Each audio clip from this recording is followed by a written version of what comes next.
Class 12th pre board examination शुरू हो चुका है। 9 तारीख को आपका भूगोल का एग्ज़ाम होना है और उसके लिए कुछ महत्वपूर्ण ऑब्जेक्टिव क्वेश्चन इस वीडियो के माध्यम से आप लोगों को बता रहा हूं।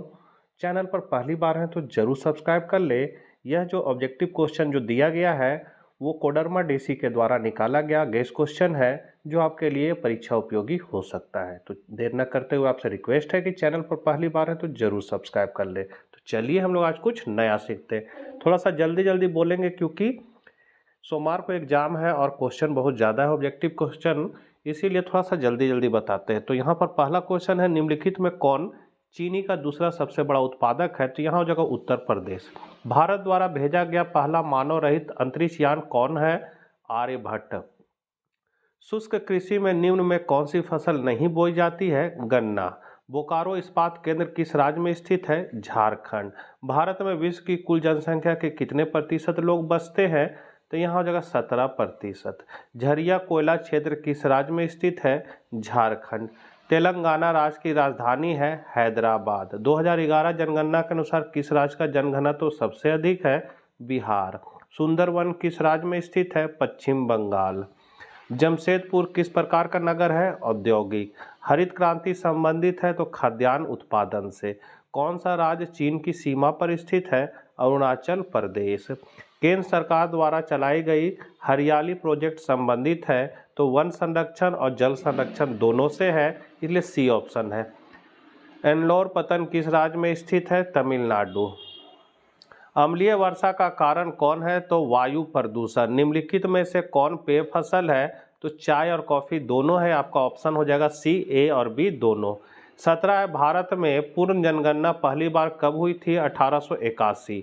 2011 की जनगणना के अनुसार भारत का जनघनत्व है तो 382 व्यक्ति प्रति वर्ग किलोमीटर। किस राज्य में साक्षरता दर सबसे अधिक है? केरल।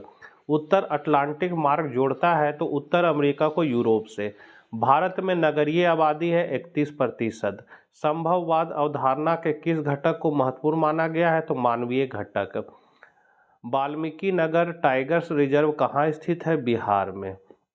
उत्तर भारत में सिंचाई का मुख्य स्रोत क्या है? नहर। धारावी मलिन बस्ती किस नगर में स्थित है? मुंबई। निम्न में कौन परंपरागत ऊर्जा का स्रोत है? तो कोयला, पेट्रोलियम और प्राकृतिक गैस तीनों है, इसलिए डी ऑप्शन होगा उपर्युक्त सभी।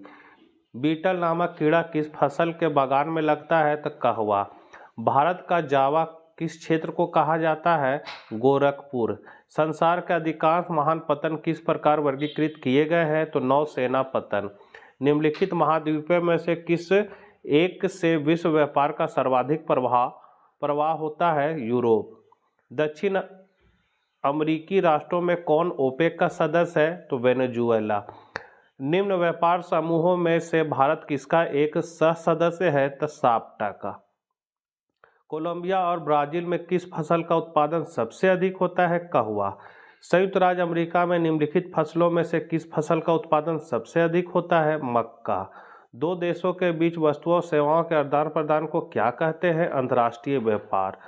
व्यापार संघों की सदस्यता पर किन 3 बातों का प्रभाव पड़ता है? तो दूरी, उपनिवेशी संबंधों की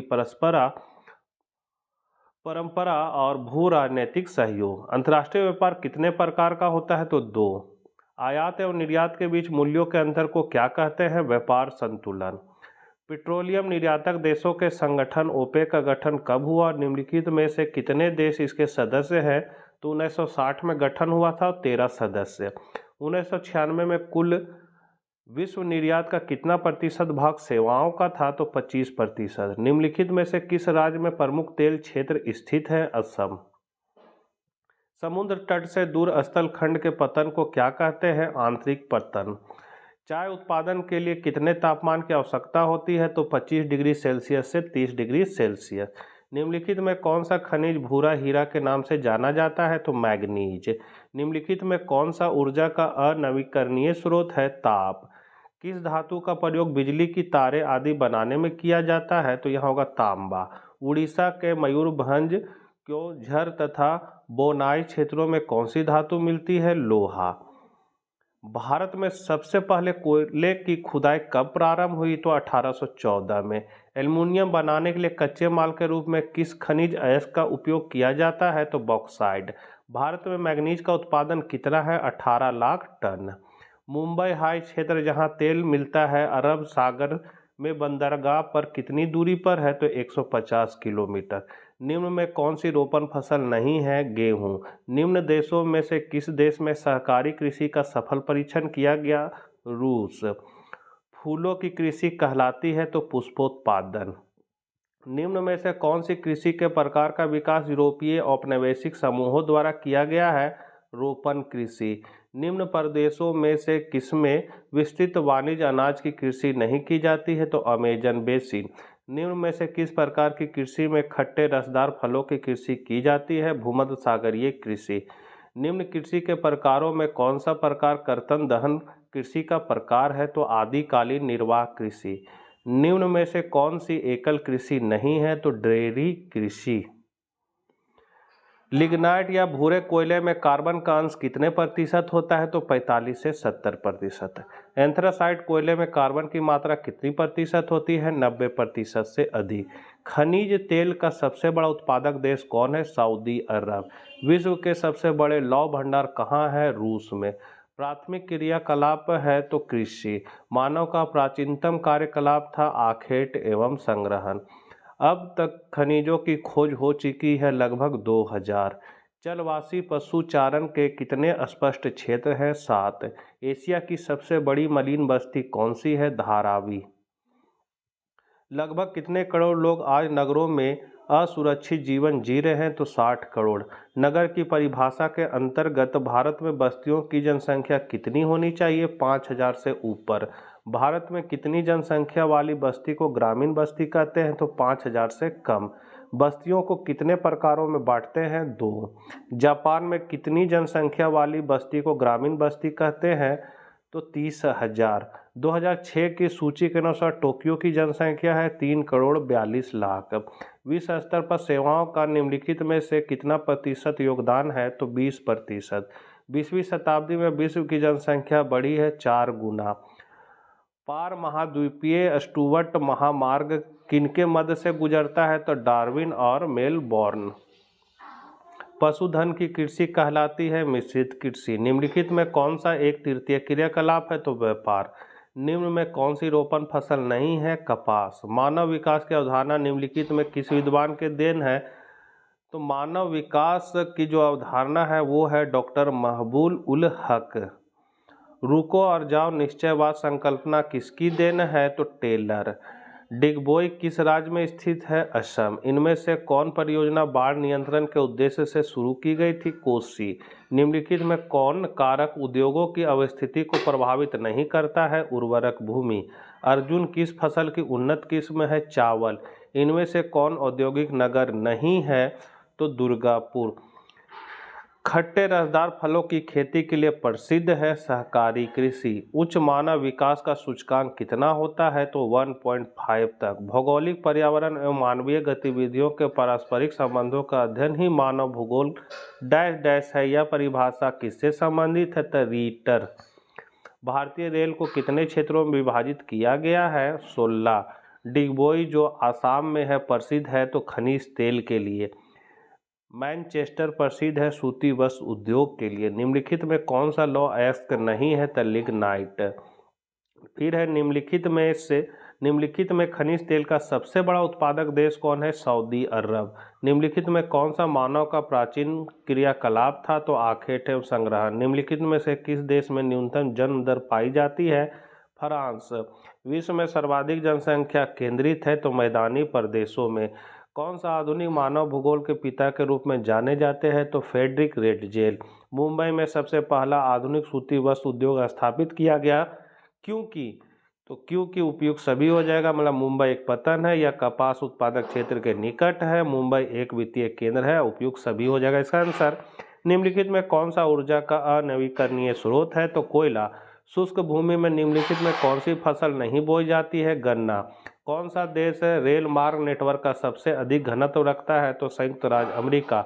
निम्नलिखित में कौन सा उद्योग अन्य उद्योगों के लिए कच्चा माल उत्पन्न करता है? तो बेसिक उद्योग। निम्नलिखित में कौन सा बागानी फसल नहीं है? गेहूं। निम्नलिखित में से किस महादेश में सबसे अधिक जनसंख्या वृद्धि है? अफ्रीका।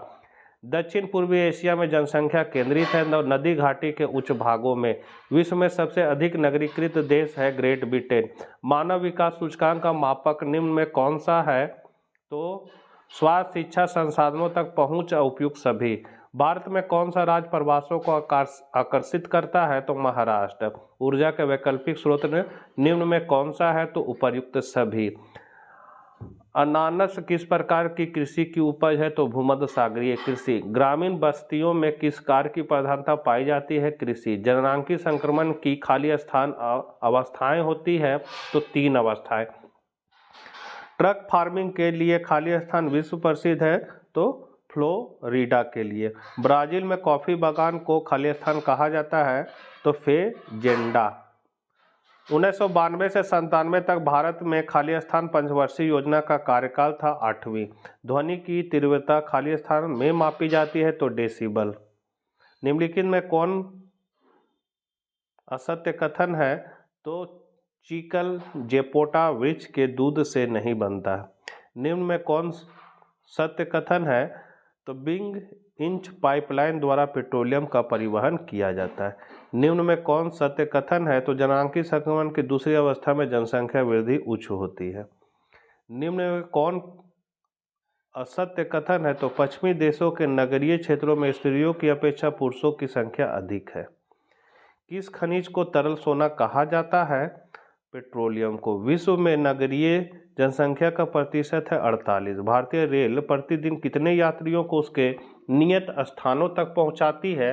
तो 2.3 करोड़। भारत में प्रतिदिन कितनी रेलगाड़ियां चलती है? तो 12,617। दिल्ली और मुंबई में कौन सा राष्ट्रीय महामार्ग जोड़ता है? तो राष्ट्रीय महामार्ग 8। भारत में पहली रेलगाड़ी कब चलाई गई? 1853 में। सीमा सड़क संगठन कब बनाया गया? 1960 में। इंदिरा गांधी नहर कमान क्षेत्र में सतत पोषणीय विकास के लिए इनमें से कौन सा सबसे महत्वपूर्ण कारक है? तो पारितंत्र विकास। लिमिट्स टू ग्रोथ पुस्तक का अधिकृत लेखक कौन है? तो वाकर तथा अन्य।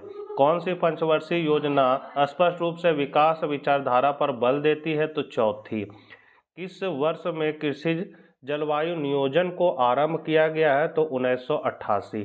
टाटा और बिरला ने मुंबई योजना कब बनाई? तो 1944 में। एम विश्वेश्वरैया ने 10 वर्षों की योजना कब प्रकाशित की? 1936 में। क्रियाओं को विकसित करने की प्रक्रिया को क्या कहते हैं? नियोजन। शुद्ध राष्ट्रीय उत्पाद और प्रति व्यक्ति आय में वृद्धि मुख्य रूप से किस पर आधारित थी? तो राष्ट्रीय आय पर।